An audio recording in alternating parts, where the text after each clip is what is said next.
All right. Hey, everyone. Welcome to the Gundam Explained show live. I'm your host, Adam Blue, and joining me is best Gundam pal ever, Steven. And I had her. I was sad to miss you yesterday. BFGFFE, I don't know.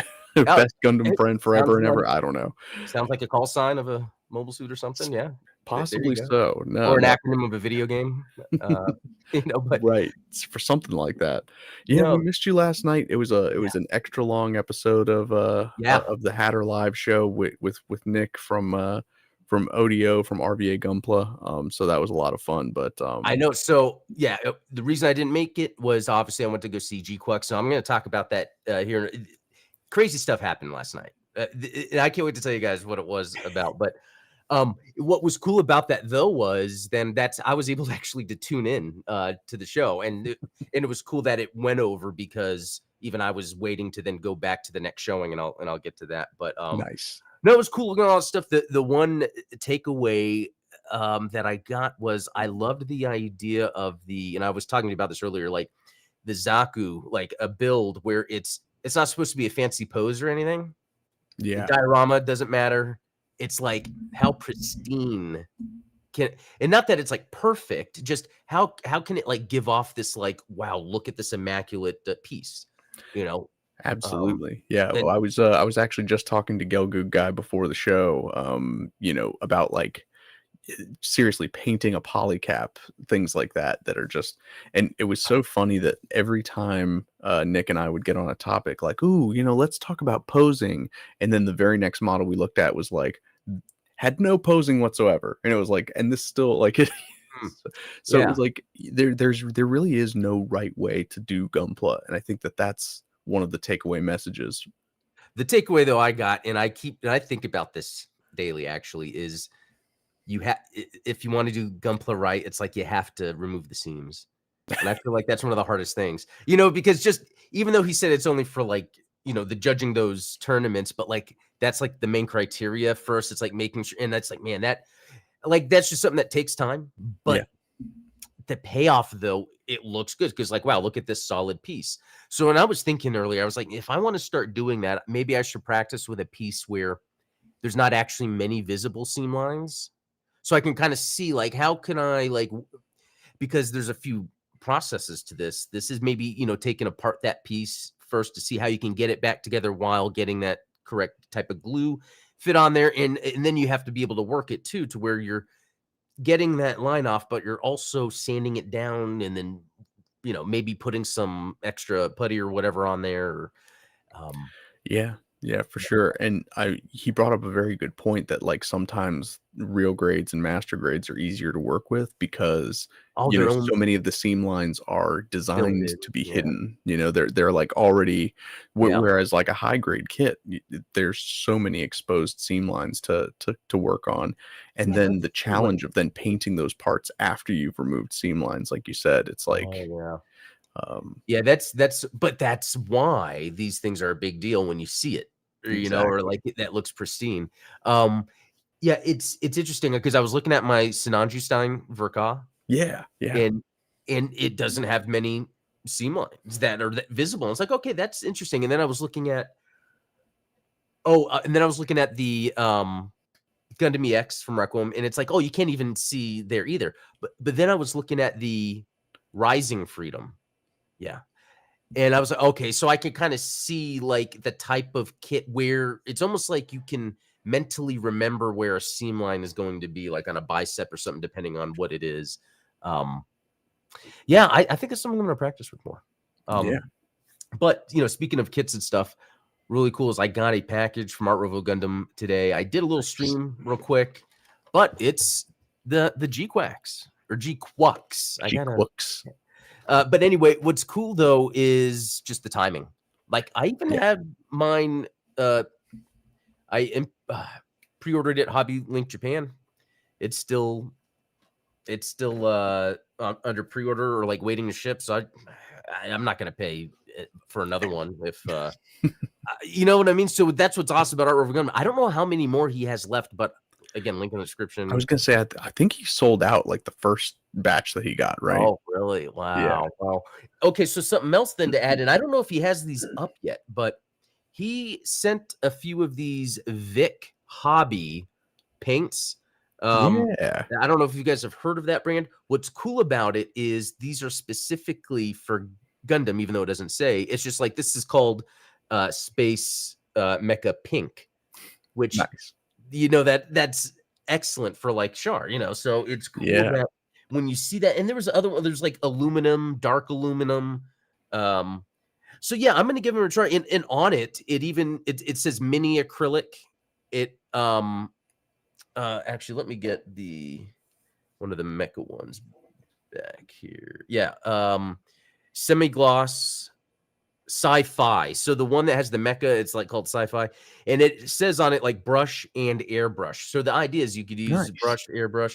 So I'll test it out too, and then I'll even test with like thinning it to certain degrees just to see like, hey, in the metallics to see how they work. That's So yeah, on that note, I showed this off last night that I've been working on the V8 yeah. again, and one of the things that I did was I actually sponge painted the shoulders, Ah, and the result turned out really really good. But one of the other things that I'm testing out is because I've never been a big fan of like Gundam markers because I don't like the depressible tips, and then like the ink kind of the paint like runs out of them.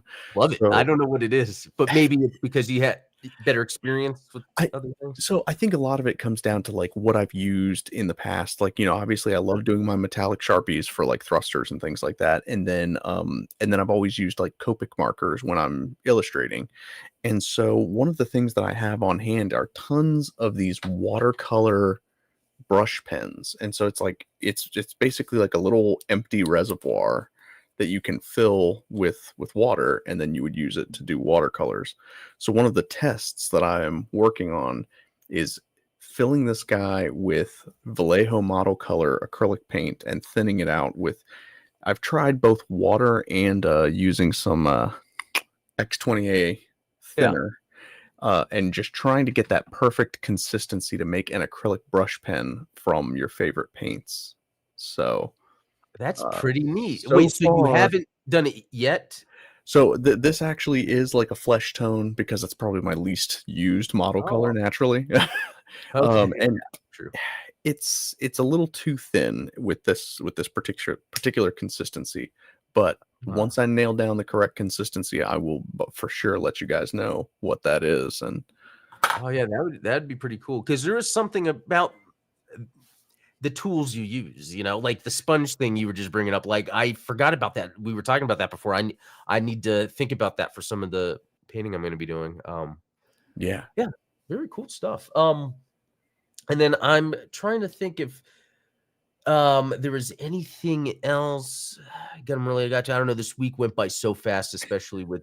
I guess I'll say real quick with the videos I released. Right? Didn't I release an after war kind of like Yeah, summary of explain, After War X. which it hit me the other day because I liked After War so much that I wanted to wrap my head around a little bit. But it's almost like when I'm talking to people about it, how can I kind of quickly explain how it's cool? And then that's how I got the idea for this video also because my channel is called Gundam Explains. Like, I need to start doing videos like that where they're these kind of quick explained because I want that to be where, oh, you're interested in Double Zeta? Here's this like quick 8-minute video that actually explains the plot. Yeah, like you don't It's you don't need like a 45-minute, yeah. total breakdown, but yeah, like an 8 to 12 minute just here's the key points that you need to know to understand what happened in that series. That's awesome. Yeah, and I want to do that for all of them, and it will help me too because then the next level that I want to do is to actually go through each like for instance, it might be like 2 1-hour videos of just going through Mobile Suit Gundam, and that would be something we collab on so we can kind of go back and forth with it because the idea is not necessarily episode by episode, but like maybe episode chunks by episode chunks to really talk about like this, what happened, but and it reminds me because you know how sometimes we'll talk, especially about Zeta, we'll talk Yeah. about that 1 or 2 scene that does this and does that, but I feel like there's a lot more we haven't seen it. Like even you uncovering that stuff from Mobile Suit Gundam and Zeta, there's so much more that can be done. For sure. I mean, I think that one of the things that people have not done so much with Gundam that they've done with other anime is breaking it down into arcs, because it doesn't feel that way when you're watching a Gundam series. It feels like one continuous story. But like, using Dragon Ball Z as an example, it's like you have the Frieza saga, you have the Saiyan saga, you have the Cell saga, and so it's like you have these story arcs where it's a self-contained, Yeah, that's right. episodic structure. And Gundam does have that to an extent, and so when I was kind of revisiting that, and I was thinking about like doing like a longer explained or dissecting Gundam on just the original series, I was like, everything up until the white base goes to Earth, like that's one arc. Yeah. um I see what you're saying here. Like I see that too. Even a lot of times the shows have that end arc where all of a sudden the last 15 episodes or 10 episodes are in space and you see all like the badass super weapons all of a exactly. sudden. Like I like that. That's a really good idea to kind of go through and maybe break down the longer series into arcs. And that can kind of help maybe with language when people are talking about Gundam, to be like, oh, that arc of I would even think there's the Shar Haman arc. That's Yeah. almost like its own arc in the show. Hmm. Um, yeah, that's yeah. And so then, yeah, yesterday's video was the Evangelion review because I finished the series and explained how much it's you got to watch it. I think it's worth it. But I've had Ultronymous, our mutual friend, and another friend of mine that as well, Andrew Goji Oh FX yeah, Unlimited. Goji Unlimited. Yeah. Yeah, he was at the movie yesterday. Um and he had brought this up too, that I'd watched Evangelion on Netflix, and that's actually a fine way to do it, but it still actually cuts some super graphic stuff. Interesting. Yeah, so he advised, yeah, just buying the physical release of it to watch. And you know what? I'd see myself doing that soon, because it's one of those chill watches. Like you can watch it and enjoy it, and you're not going to be like bored of an episode. Even if like, okay, here's that cringe episode where it's playing like happy music and they're playing with a penguin and what's happening, it's but Yeah, I think what was interesting is when I was watching that video of yours, and you were yeah, talking about like your critique of the sort of ending arc being within the characters' minds, and like yeah. kind of that self-awareness. And y- it's interesting. I don't know, that's you definitely have made me want to watch it more. Obviously, Ultronymous has been singing Eva's praises to me, and then yeah, our friend Howling at the Earth, Wayne Snow, he's Oh like, yeah. dude, you got to watch Well, Evangelion. And I'm like, oh man, I but guess I the other do. thing too, it reminds me, and this might sound bad, of the prequels, where it's like the artist is very expressive and creative, but almost to a flaw to anyone outside that bubble. Yeah, You know yeah, what I mean? Where it's like it actually still is cool because that is the thing they came up with. and it's yeah, it's self-awareness too, right? Like, I Yeah. mean, even Kojima is the same way, where it's like Yeah. he'll be the first to tell you that's like, I love 80s action movies, and Yeah. like I'm going to overly explain and overly reference 80s action movies because that's what I love. Like, Yeah, you know what's interesting about that too, just kind of thinking about like these artists and these things they make a lot, where um you know, uh, when other people might, that's weird, that's kind of strange. Like that's almost like a good in a way, depending on that type of indifferent reaction, because sometimes that might be more of a curiosity or more of a new thought. You know what I mean? Sometimes it's that thing when you're faced with something that you're not familiar with, so you're almost questioning, and it because I think that happens a lot with everything in reality, and a lot of times it's easy to default to like, "Ooh, that's gross," or "Ooh, I hate it." When it's like, well, no, yes, it's giving you a feeling, but that's not what your reaction of the feeling should be. If yeah, yeah. I mean, art is supposed to kind of make you feel uncomfortable in a way, yeah, right? Like it's um it's not almost like deviant. reminding you of how bananas, really everything is in front of you. Yeah, You know, yeah, you know, it's holding up a mirror to society and to reality, and so there's an aspect of that to it. But yeah, I mean, I think everyone knows that, like, the artists in their lives, you know, there's something not quite right with them, right?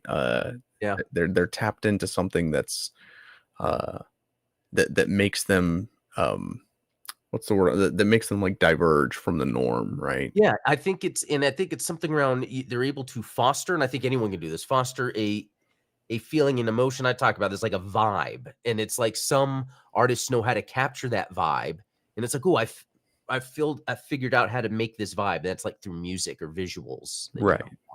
Yeah, that's why I love this stuff. And so yeah, I guess then the next topic then we'll go into, speaking of artists, even just talking about Evangelion, the GQuuuuux movie, which crazy, you know, I I had the can't ticket. believe, like, what happened. Like, I was following Oh, oh, the I posted a saga video. that Yeah. you were posting on Instagram about it, and I was Yeah. like, Yeah. So it's like a "Dude, Where's My Car?" or, like, The Hangover type yes. scenario that happened.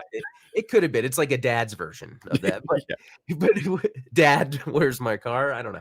Um, but so what happened was, I got the tickets pre-ordered for the AMC. Um, it was like IMAX. I was like, oh, cool. I haven't been to IMAX like 20 years, and I'd love to see something Gundam in IMAX. And my youngest and my wife was gonna come with me, and then my wife wasn't feeling good, so she didn't want to go. But then my son was gonna have soccer practice, so then and then at first I thought I was gonna be able to make it. I was like, oh, with the time, it's either hey, maybe I just go, you take me to practice, or we leave your practice early. And he's like, no, you know, just skip practice. We planned this. I was like, okay, we'll go. But he didn't really even care. So we get out there, and when I get there, they're like, "Well, the movie's gonna be 15 minutes. It's delayed 15 minutes, so we'll let you know when to come in." I'm like, "Okay." So we walked. It was at the mall. We went to the mall real quick. Came back, and then that's when I ran into Goji FX Unlimited. So I brought him up before. I got the 3D printed like buildings. He lives in the area. He's into Evangelion too. We were talking about it a whole lot yesterday. But Well, because he does kaiju stuff, like, you yes, know, like, yeah, his and that's buildings are exactly, yeah. in, like, yeah, And he was able to in go into the Godzilla scale. stories just like, Ultronymous, or the detail, the Yeah. lore, like Ultronymous and everyone. But, what, yeah, it was cool. So it was cool seeing him there, and then I remembered he had brought up that movie before, because we talk every once in a while, because he knew it was made by the studio of Evangelion. So it was just so cool. Oh, cool to see someone else that's there. So we're just nerding out, and then we go to sit down, and then it's past 7:15. And, like, it's like, "Man, what is going on?" And here's the thing, it's an IMAX theater, and it was packed. I was shocked, like, that there would be so many people in here. And for the, original Mobile Suit Gundam movie, there was 5 people, maybe 6 in the theater. Wow. So, um, and then this lady walks into the theater, and then she's like, well, first I remember this bigger guy walking in, like, that worked there, just looking around. I'm like, "Huh, I wonder do they have an announcement?" And then another person came in, and she's like, "You get this?" She's like, "Guys, I hate to tell you, the hard drive they sent us is corrupted, and we can't get it to play. We tried to rebuild it, so we can't play the movie tonight." And, you know, I feel like I'm at a point in my life where I can have some zen, and I hear that the sun punched in my face, and I just took it, and I'm all like, "That's fine." You know what? I'm just gonna look at ticket I'm off tomorrow morning. I'll look at tickets first thing in the morning. But luckily, Goji FX Unlimited, awesome idea. Andrew, I should say Andrew. He came up to me because he was a different row. He's like, "Hey, there's this AMC theater, 20 minutes away that actually has this new laser technology, and it's the bigger IMAX screen, and they're playing it at 9. So that would plenty of Gives you time." plenty of time to get over there, and Yeah. So I'm like, I look at my son, and he's all like, "Yeah, I'm not gonna go." And I'm like, "Okay, I understand." And so I was like, "Okay, I'm gonna go take him home, and then we would meet up." And so um what happened was he found out he had called, and it's cool that he did all this work. He called that theater, and he told them what happened. And he's all like, "Yeah, if you bring the passes you got there, you can just use it to get in." The thing was, I was so excited and talking, I didn't bother grabbing passes. and but I didn't care. I was like, you know what? My son's not gonna be with me anyway. I'm just gonna buy the ticket for myself. So yeah. we meet up, we head out there, and then we run into traffic. and we don't think we're gonna get there on time. But we're like having fun talking like retro gaming, like just because he's our age, Yeah, so we're just talking about and he has a son the same age as mine, so that kind of helped, like that's cool. the common ground stuff. So, yeah, there's traffic. We get there, and then, yeah, we go up to the guy, and we're like, what was it? I was like, "Oh, yeah, can I get a refund, or is it possible, is it possible I can get a pass? Here's my ticket." And he's like, "Nah." I'm like, "Yeah, that's fine. Dude, I just want to watch the movie." So we got the ticket. Um, yeah, we get in, and there was a lot of people. I was surprised still. Like, this is another part of town, another IMAX theater, and we even passed an IMAX theater to get to that IMAX theater. That's how many there are around. But Wow, that's yeah, within 20 Texas is minutes. pretty big, huh? Like Yeah. you got Yeah, 'cause lots of it's like IMAX screens. Dallas and Fort Worth, and I think the airport, it's like everything's right there. Yeah, So yeah, we get in there, it starts, and I'm blown away by this laser. I had never heard of it before. So yeah. it's almost like, I don't know how to explain it. Sometimes, like when you watch a movie on a screen, it's almost like there's barely not a fuzz, not a um I don't know what a word is for it, not even a motion blur, but almost like a blur.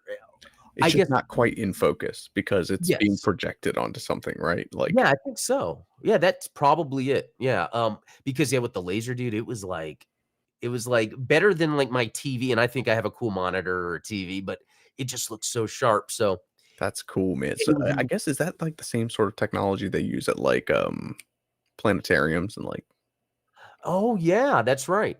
I think so, where they have them, where it's on these bigger screens, and, yeah, they're probably not doing projection anymore. It's probably all, like, laser stuff. yeah. Um, but, dude, the sound was incredible, and so I'm not gonna spoil the movie, but I'll just give some quick reactions. Like, so we're watching the movie, and I tell you, I'm on the edge of my seat. I don't know if it was the first half, the first third, but a first big chunk of it, I'm on the edge of my seat, and I am pumping my fist, and I'm enjoying it. If, like, after that 30, 40 minutes, Sunrise stops me, and they're like, "Okay, Adam, so far, what do you think?" I would be like, "This is perfect." And then, I don't want, it's almost like I'm building it up to then trash it. And then it gets into what it is. Right. And it's not bad. It's just, I care less, you know. But I'm almost, mainly saying it because we're kind of enthusiasts of Gundam. Because otherwise, I would say that, oh, this is a top tier anime production. This, like, you were getting your value out of spending your time. Yeah. Even if it starts getting into anime tropey stuff that I don't care for, it's still, like, if, Sunrise is always caring about the property, what they did with this is caring about the property a Okay. whole lot. So, yeah, so, and I'm pretty sure you're gonna agree with me, like, 100%. I think you would, like, agree with what is amazing about it, and then what is like, who cares about it? Yeah, probably. So, I mean, I had been planning on, obviously in about 36 minutes there's a showing that's like, half an hour from Oh, yeah. here. And you So, I'm decided not missing out to? on that. So, I'll have to, either check out tomorrow or like Okay. Saturday or something. What is the chances, though? Because I know with the young ones, and, you know, pregnant wife. We'll see. We'll see. I mean, yeah, we've got baby shower on Saturday or baby sprinkle is what you call it for the second kid, Oh, right? I didn't So, know that. But yeah, that's because that's hard I remember, yeah, I stopped, going out to movies a lot during that time because it might not be the best idea depending on what stage, your wife said to go to a movie theater. And then with the kid, is it even proper for them to be watching that? yeah, I mean, now on the first of the year, so like New Year's Day, I took my daughter to her first movie, which was Sonic 3. Sonic 3. See And that? Yeah. it was perfect because it was like 10 a.m. and so there was nobody 10 a.m. New Year's Day. There was one other family that was there. So it was just like us and Yeah. my daughter, which was awesome. So Um, yeah, the kid movies, that's what works. Now that said, when I was watching Witch from Mercury, my daughter was like sitting and watching it with me. So I'm convinced that I could It's a good way probably talk my wife into letting me take her with me. Well, you know what? I will say that unless I'm forgetting something, unless I'm forgetting something, there's nothing as graphic as anything in Witch from Mercury. That's fair. Something may be suggestive, but only if you're like really prude about a certain thing and be like, oh my, why are they showing this? Then why would you be there? Anyway, Yeah. Who it's an brings a 2-year-old to Gundam? anime. Yeah, I know. No, But no, I think that you very diplomatically conveyed that, like, if you've been following Gundam for any amount of time, then this is as Gundam has been. yeah. Oh yeah, it's really cool, and and it's got me excited to finish this. I've got the head done so far, and by saying this, the Quux. GQuuuuux. Yeah, Yeah, so they didn't say Zgax, correct? no, so well, and here's the thing too, because depending on that's the other thing I noticed. Depending on the it was mainly pronounced G-Quux, but sometimes it was pronounced differently depending on where it was in the sentence or how it was used. Hmm, And I don't know if interesting. maybe I heard it incorrectly, the voice actor, or, how they were saying it, but the guy even spelled it out, KWU, and I think it was KS or CKS, but to be or GKW, G-Quux with a W Interesting. in U. Yeah. So when he spelled it out and said it, and then I was paying attention, but then sometimes it would end in a vowel. But I don't know if that was part of the grammar Right. or Yeah. yeah, Having like I I don't don't know. even know Sorry, how to in describe Spanish, that, like that's how that does that. Yeah. suffixes. And that's the thing. Like I'll always look back and remember I took Japanese class and they canceled this because there wasn't enough people that wanted to do it on year 2, they had to cancel it. Luckily, I was already doing Spanish, so I got my credit, but it would have been cool to, finish. Because you know Yeah, what's for funny? sure. I know I'm getting off topic, but right after high school, I would work this private security job where a lot of times I'd run into people that only spoke Spanish. And it's interesting how much I was able to understand. They're very basic exchanges though, like where they need to go, where I need to take them, like who are they looking for. Those basic things I was able to pick up pretty well. Yeah, well, and that's something that's really unique about Japanese too, is the fact that it's a very contextual language. Like Yeah, you're not speaking in complete sentences and complete thoughts a lot of the time. Just you'll convey an idea and then maybe gesture to something. Like you can just say like restroom, and it's like, oh yes, I know exactly what you're talking about. The restroom's back there. Like that's yeah. they don't feel the need to articulate. It's almost like rude in a way because you're Well, yeah. insulting their time. It's like Well, it's like, so "Don't this is the waste my time with fluffy language, like, just get to the point so that I can get you out of my face." yeah, yeah. Because what I heard was it's almost like if you were someone that was to walk in on a conversation, you would have no idea what's being talked about because the way it's being done, there's context from before. So it's like Mhm. you're saying the language isn't wasting time. It's like kinda getting to other ideas and points, which I wonder how much that affects science, math, creativity, you know? Seriously. I mean, Yeah. even if you were to think about, like, just translating a lot of Gundam series, a lot of anime in general into English, there's so much of the series that is communicated kind of subtextually that, like and that's why you end up having a lot of, like, clunky dubs where they kind of, like, are overly stating something. Oh, yeah. Because I think Yeah. there's so many lines in Gundam, especially where you'll see like, they'll just say something like "you," and it's like because of the context of the situation, you're supposed to kind of infer that that they're calling out like, "Oh, it's you again. I wasn't expecting to see you here," and so then like when you get to the dubbed version of that anime, it's like, "I would have never expected to see you here in a million years," and Yeah, it's like having they're to trying to like overly explain this yeah, idea like, that give the background information in this. That makes a lot of sense. It's interesting too because in the past it's better now, but when you would use a translator, like Google Translator, it's always translating the yeah. word, not actually the structure. So it was always that's a neat layer to language that's very fun and fascinating to learn. Like, what's the structure? How did it work? That way we can then translate back and find out which alien race provided the language that humans use today. I think it's the Yeah. fish people. I saw this on a YouTube video, the fish gods. So, you know, like the Pope's hat is actually a fish head Oh, right, yeah. because Oannes was this like fish god that came out of the water and gave and it had a fish. I Interesting. know, I have more information out, but anyway, that's not this show. It could be. Hey, F91, there's a Sumerian fish god in the background on the Merle. I've talked about it before, so, okay. I've been watching a lot of Ancient Aliens lately, so I'm like, Oh, you're right on board. No, that stuff is fun, I'm telling you. Which I tell you because I was even talking to you about this the other day. You know, with the AI, and I was researching quantum physics, and yeah, guys, in the response, it was like, and this is used in sci-fi, like the Minovsky particle in Gundam. And I was like, yeah, I know.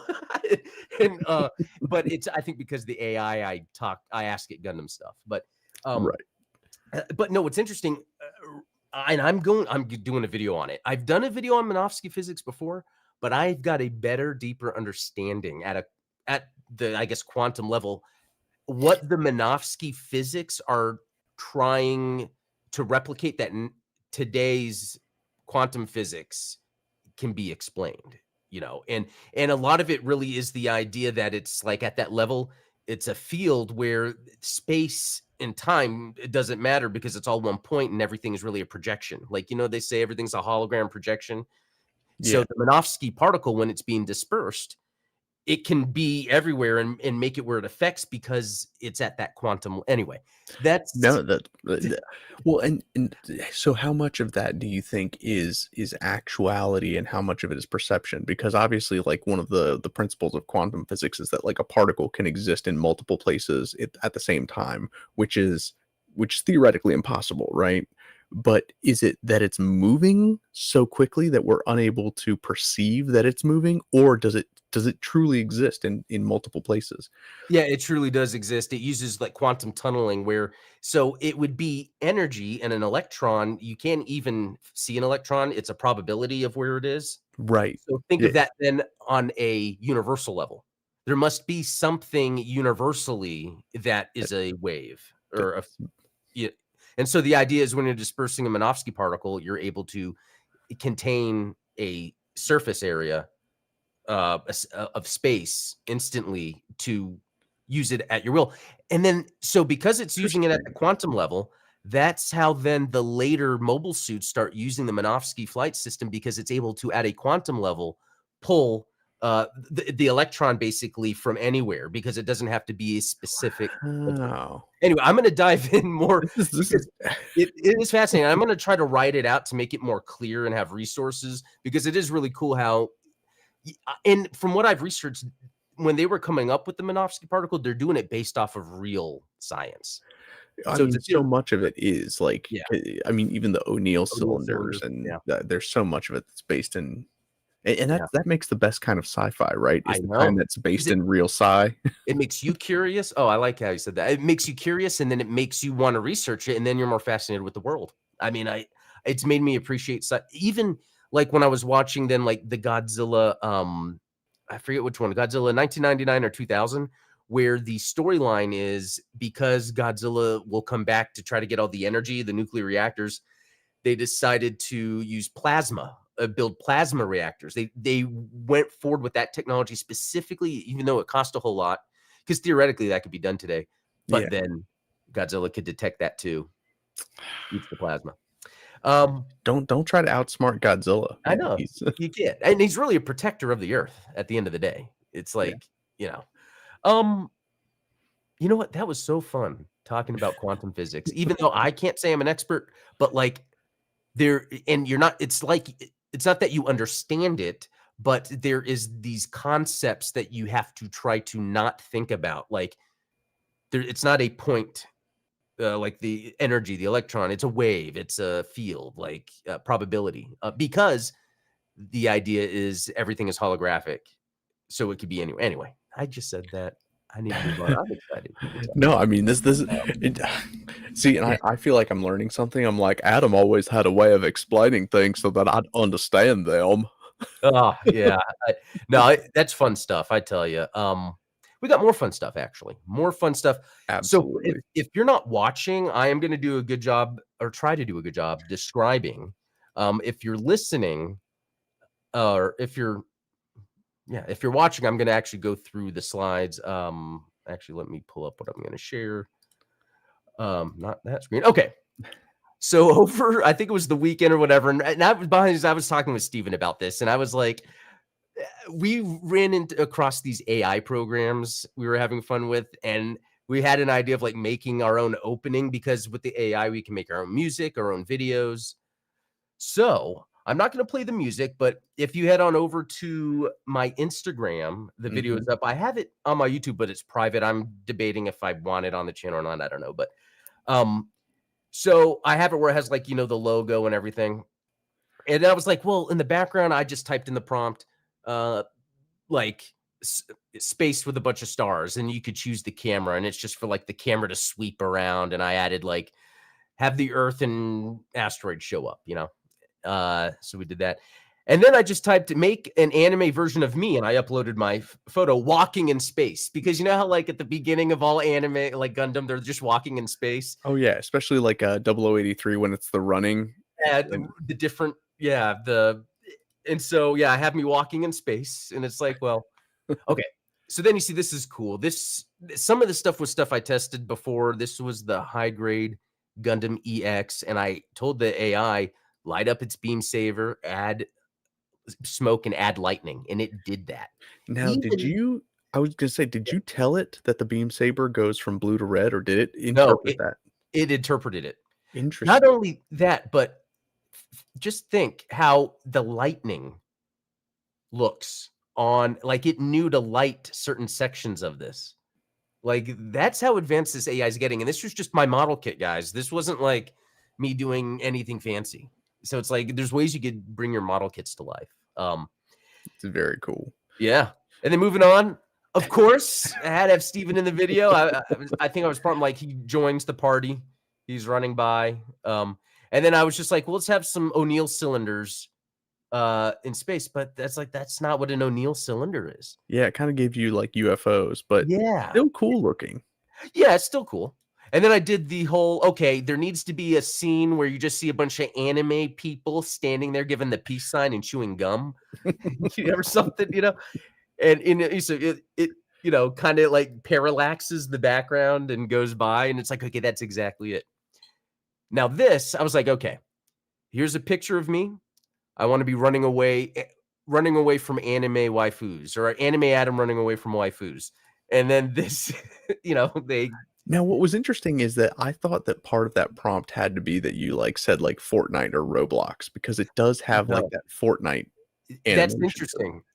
When you put anime, it will interpret it in a bunch of different ways depending on what else is there. So like when I did make it like an anime opening or something, like it got that. But this, I was like, make it where there's anime characters that are waifus chasing the character. And so, maybe it didn't know, but part of that with AI that it messes up is part of the charm, so anyway, moving on. And then I was like, okay, we need a badass battle of mecha ships, explosions. And I'm like, you know what? This looks cool. Can't deny, just to add that. And then here's me working on a video where like there's fire everywhere and I'm just typing. I was fine. Like, I think it was one of the prompts they had built in, but I kind of modified it. Yeah. All right. And then this is the coolest. This is where I took my thumbnail and I just said in the prompt, have the two characters on the thumbnail fight. And so it like zooms in, and then it gave me an idea where I might start doing that with thumbnails. That was pretty awesome. And one of the things, because I've talked about this before, like when we've talked about like the Gundam metaverse stuff, is one of the things that I'm worried about with photogrammetry and like scanning people's model kits in, is like how well is the animation going to be when it starts like animating 3D objects. And one of the things that I've noticed about this AI model is that it is pretty good at identifying which parts are supposed to move and which ones aren't. Yeah, even if it might add some messed up detail, because it knows the shape and the form, it still looks good. Yeah. Yeah. And so you even see it like briefly with this Godzilla figure, where it's like almost you see the arm moving like in a very action figure-y way. It's not Exactly, yeah, where it kinda has that sort of like That it was a plastic stiffness. thing being moved. Yeah, well done. Good job, AI. And then, of course, there was another prompt that talked about like a tinkerer in a factory, and I like used it and edited it, and I was like, because that's like the ultimate, Steven, all your different gadgets, right? Yeah, yeah, it kinda looks like, the Iron Man scene where he's, like, making the Oh, armor. yeah, that's I need a leather vest like that, though, that's yeah, that's no, that I loved it. Okay, so this is where we start getting into the story. So I'm just sitting here on my desk building, and then I drop the piece. It's hard to notice, but a black hole emerges, and that's where the piece goes. So I have to try to find the piece. And then before I do that, there's a moment where like I realize magnets are the future. The magnets are the power. And then you tend to do a good job burning trolls on Twitter. So there's you using your power. Um, and I'm looking for the piece. I don't, and I'm like, oh, I found it. It's right here. I'm excited, and I go to again. It's actually Haro. I'm like, oh, I found Haro. And like, guys, I built my Gundam, and I'm looking like I'm turning to a werewolf. So this last part was like classic ending of like Zeta, like the colony coming down. Like I tried to make it look. Now this ending is the best. I don't know if everyone hung around for the ending here. So we'll give it a second. There you go. Monkey with a banana, famous from Zeta as well, that gets blown up. So the idea here is he survived. Um, I mean, this is when you first showed me this, I was like, it's just fantastic. Everything about it, and I'm sad that, like, obviously those of you watching and listening can't, appreciate the music. You should go and, yeah, check out the video on Instagram because the music really yeah, does sell it. Like, it's the, there's almost crescendos with certain, moments yeah, in the story that are happening that, they just line up so perfectly, and I mean, like you said, going through scene by scene, you can identify so many of like the little inside memes and jokes that occur on this show. yeah. I know. I love it, and I think it's fun. Where this kind of taps into like the part of the content creation. It's like I like to make something that you can like watch and then get have fun out of it. And I would love to like in the future do this again as the AI gets better, as I learn better with the prompts. The other side of this too is, what started this is I would love someday to make a anime opening for Gundam Explained, like where maybe if I find some artists or animators that, and I would even pay and then kind of, just for fun, because that type of stuff is fun. Yeah, Um, yeah, I'm really absolutely. into music too, and so like I associate music with things, so that's another. Yeah, do you ever find yourself like, obviously, I enjoy doing like, anime music videos. I did that Zeta Gundam opening like Yeah, credits that, just using footage from a new translation, and then I did that like sort of wing Gundam animation for Howling at the Earth, and like yeah, I catch myself all the time, like, wanting to make anime music videos when I hear a song and I'm like, "Ooh, okay, so, like, the theme of this song and, the tone of it really does sound kind of like an anime opening," yeah, and yeah, it got and me then it's like thinking especially, I was like, "Man, I should remake a Witch from Mercury anime opening and be like, if Witch from Mercury was like this, it would have been much more popular." oh, what do you mean? Like an intro that makes it seem like it's a different type of show? Exactly. Yeah. Oh, yeah, I see And where then you're in going. particular, it was the, because it was an older song I was listening to, that was like, yeah, early 2000s, and so it kind of had that same mood, that same emotion that, Yeah. That's a really good idea, and that reminded me, I do have that, what is it, ZZ Top, the band ZZ Top, but then yeah, there's the Double Zeta Top, what is it called? That Core Top, the yeah, Top Fighter. So I got a ZZ Top song and just, like, mashed that. I think that's what it was, right? With the Double Zeta opening, and it has yeah, I made the cover, and instead of, like, the ZZ Top thing, I forget, that was a while ago. That's Um, yeah, that kind of stuff is fun, man. it It's is. just it's cool to imagine how they Yeah, just to make things, because really, if it was more like Bandai came to me and they're like, "Hey, yeah, do you wanna, make an hour-long short of, Gundam? Okay, here you go." It's like, "Oh, yeah." I would find music, I would get the special, that whole, and so that's what I'm kinda doing here, but just at a smaller scale, yeah. But honestly, and this goes back to GQuuuuux is like you kind of should just do it. Like do the fan art because at the Yeah. end of the day, you might be the next Hideki Anno and you might make a short story Godzilla that ends up in Godzilla and then, Yeah. become a fan of Gundam and then I end mean, up directing a Gundam like yeah, and it's amazing to think because, yeah, like I was saying, he made a little Godzilla fan film or, like, fan project in the '80s, yeah. and then he worked on Star Wars Counterattack, and then Evangelion was kind of a mix of Godzilla and Gundam, and I talked about that in the thing, and then he made a Godzilla movie, and then now he's made a Gundam, and I know that's, like, more of his team and not him, but he's involved, and there are certain aspects to it where it's like, that's a Hideo, Anno thing. That's like that's an Anno, Hideaki. Yeah, Hideaki. I was about to say Kojima because they're kind of the same person. In Um, a lot of ways. I mean, there's so many things about those Japanese visionary directors, Tomino, Ano, Kojima, that they have in common. yeah, I know. Yeah, it's fun. I love it. Like they're the guys that you want to hang out with because you can nerd out and come up with cool ideas. Yeah, that stuff is a lot of fun. Like, oh yeah, when I was with Andrew yesterday, where I'm just sitting there, I feel bad because his son was there, my son was there. They're the same age, and we're all like nerding out about like Godzilla, Gundam video games, and all that. It was funny. He was asking, he was like, Speaking "Yeah, nerds. yeah, I know." But no, he was asking like, "Hey, what's a master grade I should get? I like something with a lot of guns because he doesn't know much about Gundam." And I was like, "Probably master grade heavy arms." Yeah. And then I forget what if I could think, there was one he sent me a post of that he was looking to get. Oh, I totally forgot what it is. I'll have to remember, but that's kind of cool though. Like through Gundam, because it wasn't really through Gundam. Yeah, kind of. I met this guy, for Yeah. getting that stuff for photography, but then he didn't know about Gundam too much, and now it's like he's starting to get into it. And then it just happened to be this anime came out right now. It's a really cool time for people that have always maybe been on the cusp and haven't fully dived in.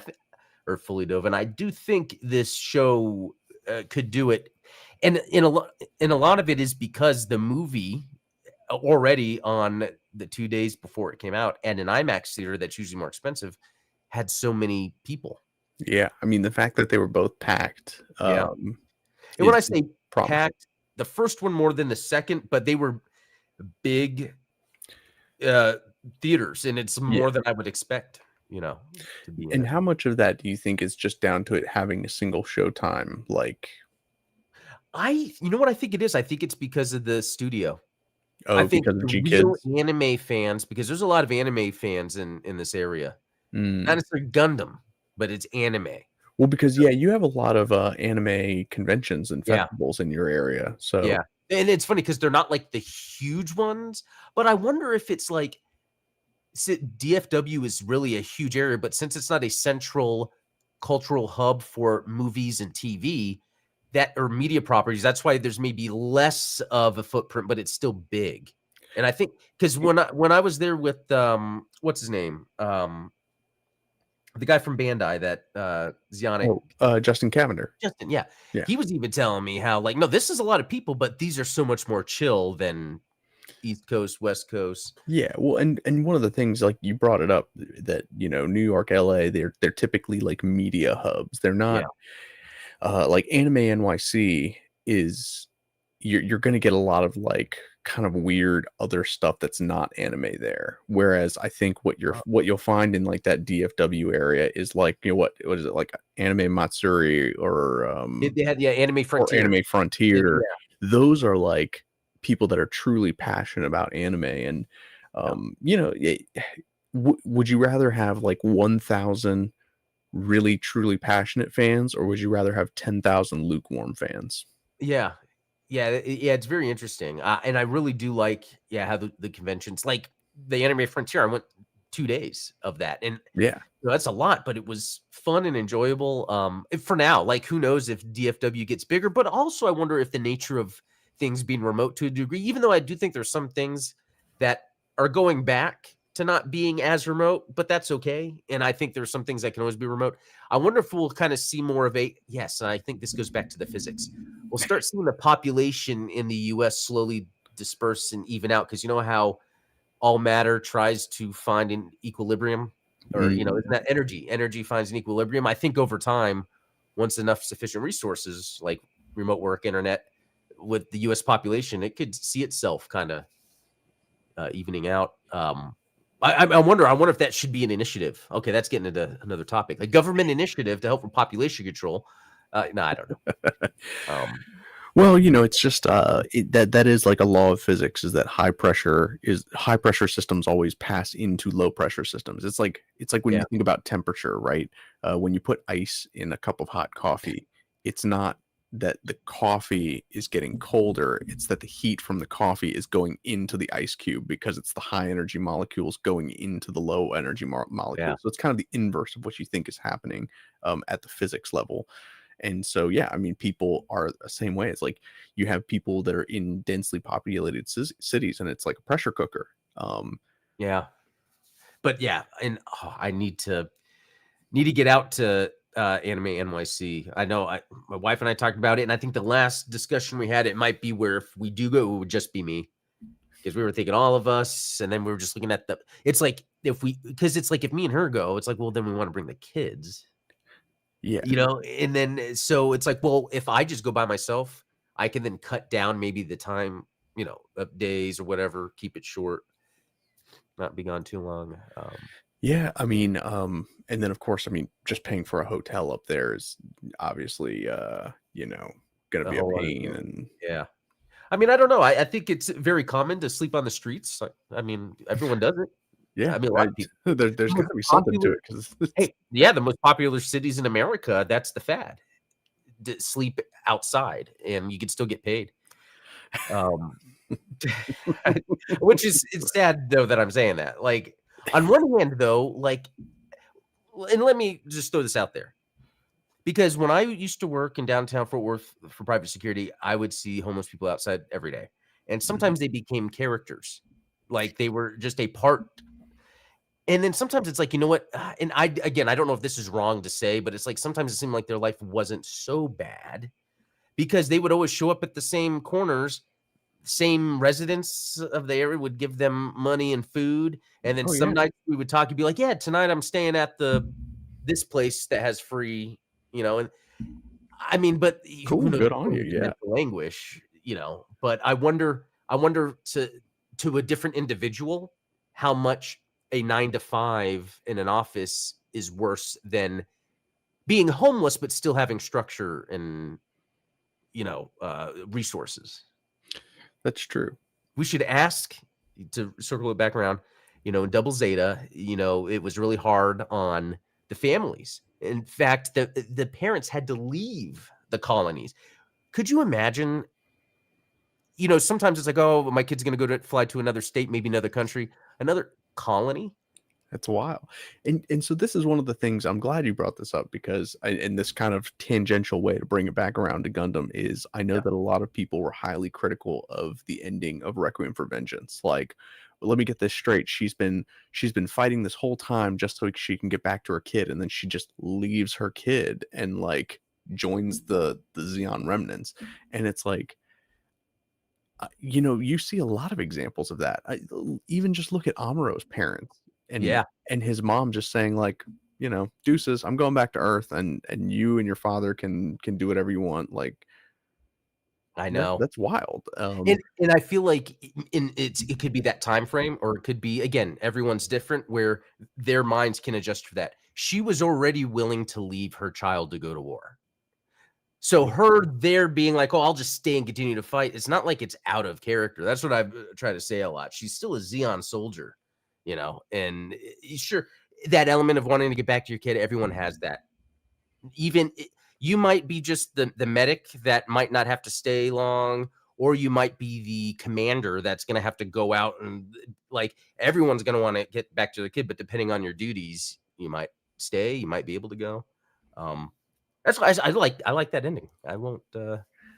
Yeah, I mean, I love there's people are going to find excuses to do whatever they want, yeah, and yeah, sometimes that means being homeless. Like, yeah. like, You know what? So that ends with something else, and this isn't going to be a spoiler, but I wanted to mention something more GQuuuuuux because one thing with Requiem for Vengeance is that kind of new type thing. Because that was the other thing I was thinking. Like she's also a new type, so yeah, how much of that is a guiding factor in her staying on Earth? You know, because the idea of the attraction of new types, sometimes they fall into themselves. kind of obsessive personalities. Yeah, and so I will say, you know, when I was saying that the first part of GQuuuuux was amazing, exactly what I wanted, and then the last part seemed to be okay. I could see where this is going to be, and you know, I'm glad that first part existed. There is an element, and it has to do with new types that is the one holdout because it's almost like here's an excuse to explain the new type phenomenon in a deeper way that UC proper actually didn't. Because so Interesting. far everything they've done is canon. So Interesting. I forgot I think I might have mentioned that. I don't know if I mentioned that in the video. It's just I didn't want to talk too much about that just Right. because how center it is, but new types, you know, new types, so it's a thing. But I can't wait. I hope you get to see it because yeah, for if you guys don't know, if you are a supporter of this channel at a certain level, I'm gonna do a G Watch this weekend. Yeah, it's a supporter thing where we could talk G Watch. That will be a special podcast episode that goes up. That's Um, awesome. but hey, I'm not pressuring you. I know, man. Family comes first. I get it. And there's only certain limited times that is playing. Yeah, yeah. I mean, I wish it wasn't like right at baby girl's bedtime. Yeah, I know that stuff is tough. I tell you, man. Like, yeah. But it's at the end of the day, it's like there's this greater cause that is like right there. You know, It's at the Gundam. end of the day. At the end of the day, child, I'm doing this for you. All right. Yeah, You yeah, need to stay on the colonies so that I can go, so that yeah. I can go No, join the remnants. that's good. Well, cool. Yeah, I guess we'll leave it there. The only thing I'll end with is, you know, shout out to Art Rovo Gundam, sponsor of this channel. Check the link description to go there if you want to buy something. And he actually saw it as well, the owner. And he actually sent me his review to read. And I was gonna read it here originally, but then I was like, well, you know what? It's not like it's a spoilerly review, but I think it's it is actually very well written in context to being a viewer of anime and Gundam in ways where it talks more about a lot of what the show is. And so I think next episode I will read Interesting. it. Yeah. I think so. It's really cool from, you know, the guy that owns his own Gundam shop, the really interesting way that he reviewed. Yeah. His short review on Instagram of saying like I need to buy more kits. That was Yeah, I know. Yeah, that was the cool one. I remember when I saw that. That's yeah, actually what gave me the idea to be like, oh man, hey, let me know your feelings. I'd want to share that because I think that'd be pretty cool. So, and that goes for everyone else. You know, I'm gonna be really curious once more people have got a chance to watch this movie, what they think.